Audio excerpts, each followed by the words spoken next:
le pain Passangui, farine, un cube de levure, 2 petits ustensiles et le Sergio qui vous soutient. Voilà, alors c'est très simple. On prend le petit ustensile qui fait à peu près 40 centilitres.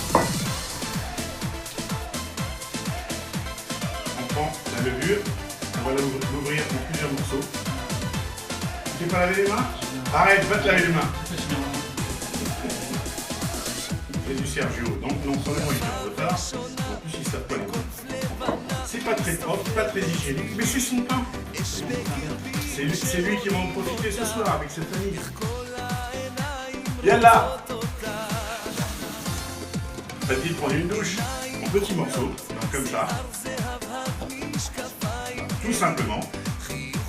Ensuite, on va prendre un ustensile tout simple, pas besoin de batteur.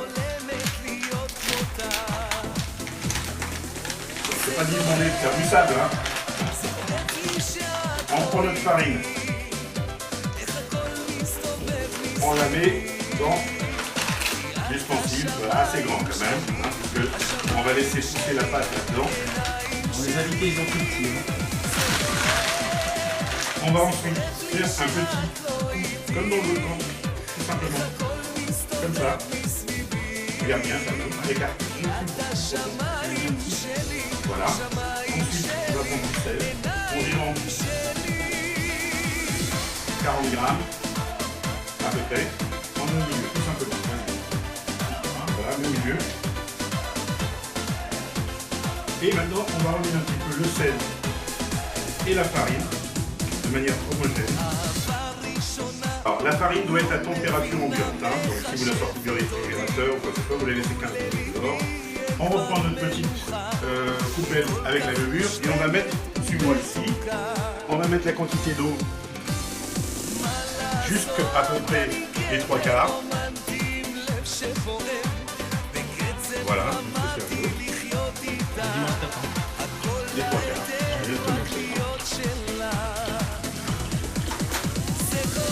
On remet un petit peu.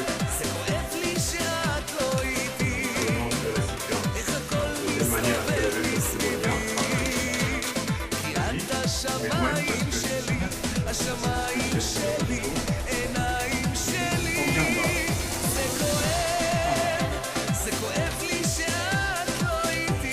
On ne peut pas faire plus simple pour faire du pain.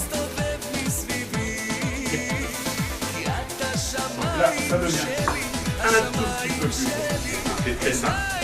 On fait un petit coup tout simple.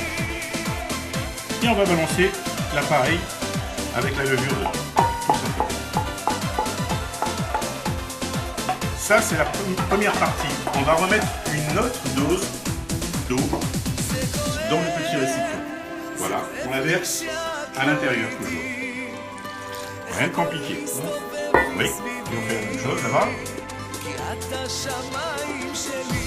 C'est là où on a besoin de faire nos muscles. Donc tout simplement, on va commencer à tourner, tout doucement, regardez. Rien de compliqué. Entre les côtés, on ramène vers le centre. Regarde.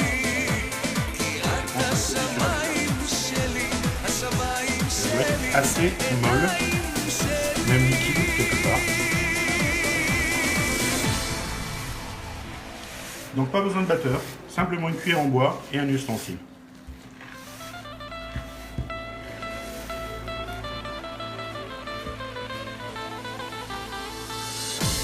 Voilà, la pâte doit ressembler un peu à ça.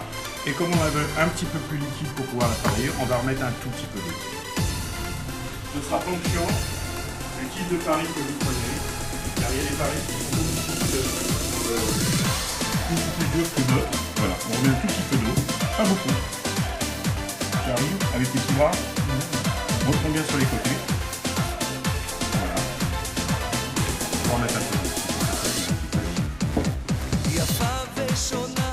Voilà, la pâte doit ressembler à ça. Vous voyez, assez dure, mais molle en même temps, et surtout collante. Voilà. Première partie finie. Il n'y a plus qu'à attendre 2 heures à 3 heures minimum. On se met dans les mains. Très important. Et on prend une petite spatule, si possible en plastique ou en métal. Et regardez. Regardez bien, c'est très important. On prend comme ça. Voilà. On la met là. On va la préparer. On va la mettre plus ou moins. Ça ressemble à du pain. Comme ça. Voilà. Ça c'est un pain. Rebelote.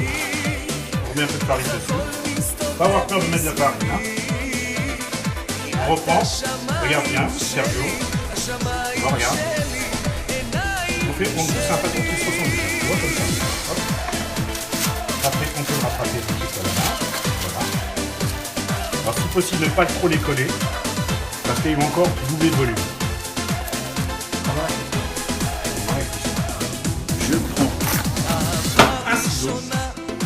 Regardez bien. Je fais des ouvertures comme ça. Voilà. Et pour avoir l'aspect campagnard, on saupoudre un peu de farine. Les mains dans la... Vas-y. Les deux mains, s'il te plaît. Les deux mains. Voilà. Tu prends ta spatule, comme je l'ai fait, côté arrondi, vers le bas. Mets un peu de farine dessus. De côté. On va éviter que ça colle. Voilà. Tu prends un côté. Prends-le bien en bas. Prends bien en bas et remonte sur les côtés. Voilà. Fais un pâton plus loin possible. Voilà. Très très bien. Fais-en encore deux comme ça. Bon, allez, fais de la place. Après tu les arrondes. Après tu arrondes. Après. Vas-y. Reprends. Prends le plus bas. N'hésite pas à le prendre plus bas. Voilà. Et tu remontes. Vous voyez que la pâte est très très fluide, très élastique. Allez, fais un troisième après que tu remontes. Voilà. Maintenant tu mets un petit peu de farine sur les trois façons et tu les essaies de l'arranger comme je t'ai montré tout à l'heure. Avec les mains. Donne-leur une forme. Avec la spatule, tu peux t'aider aussi. Voilà, très bien. Fais les ciseaux, large, très large, encore plus large. Vas-y. C'est ça, là. Par ici. Alors, la petite technique maintenant, qui est très importante, très importante, le four. Regardez bien. Le four, on met en chaleur tournante. Et on va commencer à le mettre à 180 degrés à peu près. Voilà. Regardez, 180 degrés, chaleur tournante. Maintenant le four. Pour avoir la même puissance que dans les fameux fours de boulangerie, on va prendre une petite soucoupe, on va mettre de l'eau dedans. Parce qu'il faut que la cuisson se fasse un petit peu à la vapeur. Et c'est ce qui permet d'avoir de la couche. Et moi c'est ce que je fais, mais vous ne le ferez pas chez vous parce que il faut être sûr du four. Je mets un peu de flotte carrément bas. Voilà comme ça.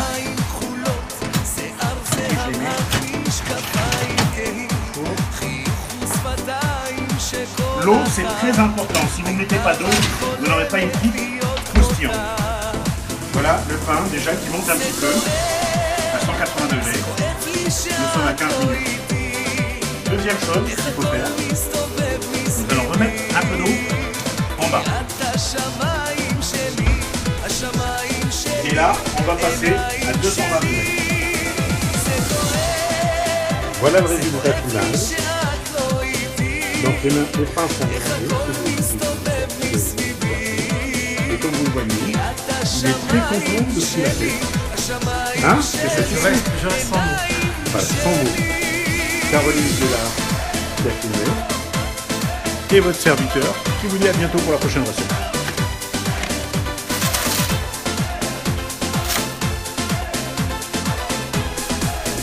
Voilà.